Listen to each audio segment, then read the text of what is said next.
The Vekresh didn't understand crying. Commander Vexthal had seen many species across the galaxy, prey creatures that trembled, aggressive predators that roared, cold intellectuals that calculated. But humans? Humans leaked water from their faces when things broke, and then they fixed them. It started with the children. The Vekresh Dominion had rescued the human colony ship Mayflower's Dream after a catastrophic engine failure left them drifting near the Helios expanse. Standard protocol: salvage what's valuable, relocate the survivors to a processing station. But the human cubs, children, they called them, didn't behave like any refugee young Vexthal had encountered. On the third day of processing, his second officer, Kralven, brought him a peculiar report. Commander, the human juveniles have been interfering with waste disposal units. Explain. They're fixing them, sir. Unit 7 has been malfunctioning for 2 cycles. A human cub, a female named Emily Martinez, aged 9 standard years, asked for tools. We gave them to her as a curiosity. She repaired it in 20 minutes. Vexthal's crest flattened in skepticism. A juvenile? Our engineers have been unable to solve that problem for weeks. Yes, sir. And she explained the problem to me afterwards. In detail. She said her father taught her because, on Earth, we fix things instead of throwing them away. That phrase haunted Vexthal. Over the following weeks, the human children became a phenomenon aboard his dreadnought. They didn't cower in their quarters like most refugees. They wandered the corridors with permission, carrying primitive toolkits their parents had salvaged.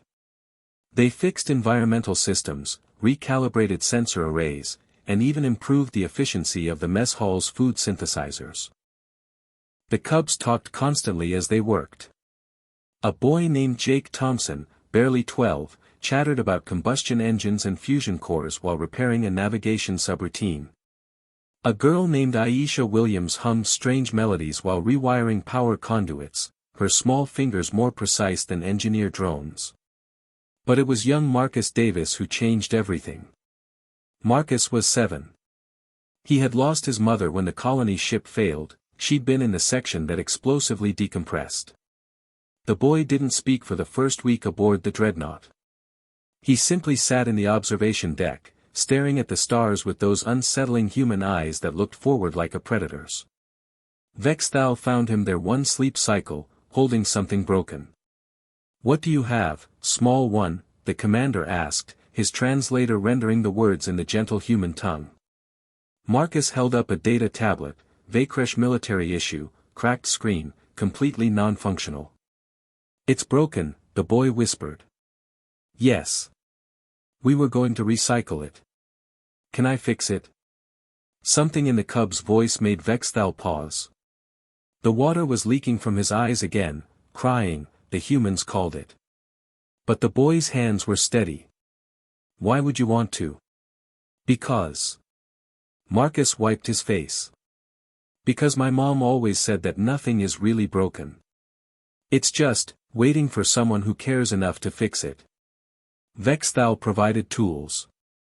For 3 hours, the commander watched as a 7-year-old human cub disassembled Vekresh military technology with the focus of a master engineer.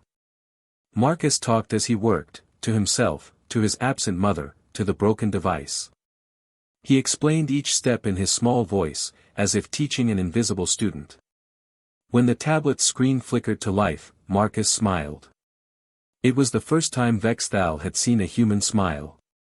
It was like watching a sun emerge from behind a dark planet. There, Marcus said softly. Not broken anymore. The boy handed the tablet to Vexthal and walked away, back to staring at the stars. The commander stood there, holding a device his own engineers had declared irreparable, now functioning perfectly. Repaired by a grieving child who fixed broken things because his mother taught him that everything deserved a chance to work again. Vexthal accessed the human database that night. He learned about their history, a species that had nearly destroyed themselves dozens of times, yet always rebuilt. They patched wounds, mended bones, restored ecosystems. They even fixed their own atmosphere after poisoning it. When their machines broke, they didn't discard them, they held repair festivals called hackathons. When their relationships fractured, they had professionals called therapists who helped fix those too. Humans, Vexthal realized, were predators who had turned their hunting instincts toward entropy itself. The word spread through the Vakresh fleet like a shockwave. Other commanders began requesting human engineers. But they found something unexpected. Adult humans were skilled, yes, but the children were remarkable. Uninhibited by standardized thinking, they saw solutions where seasoned engineers saw only scrap. Then came the requests that changed the galactic political landscape. It started with Flight Commander Zelmoth, a decorated warrior whose ship's AI had been corrupted during the Battle of Kelmar Nebula. The AI was his ship's heart, as humans would say, and it had been broken for 6 years.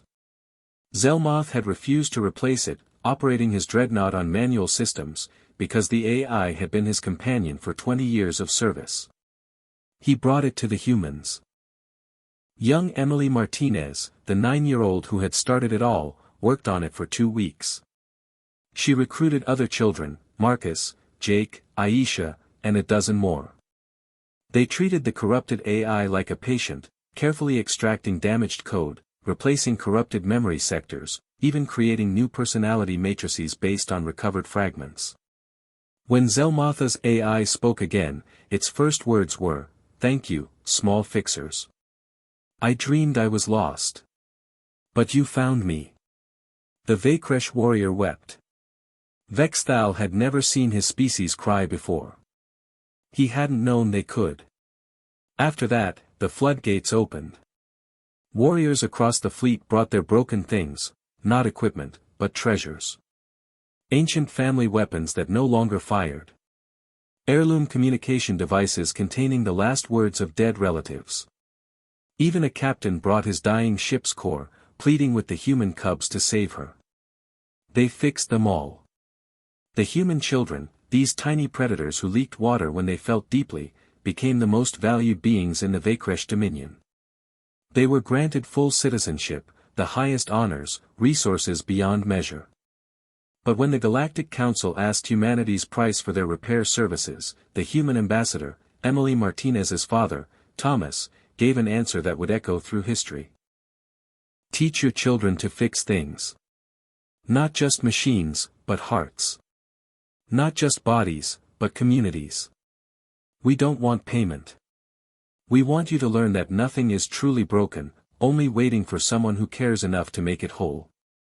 Commander Vexthal stood in the observation deck, watching young Marcus Davis teach a class of Vakresh cubs how to repair a simple circuit board. The human child smiled as he worked, his small hands guiding alien claws with infinite patience.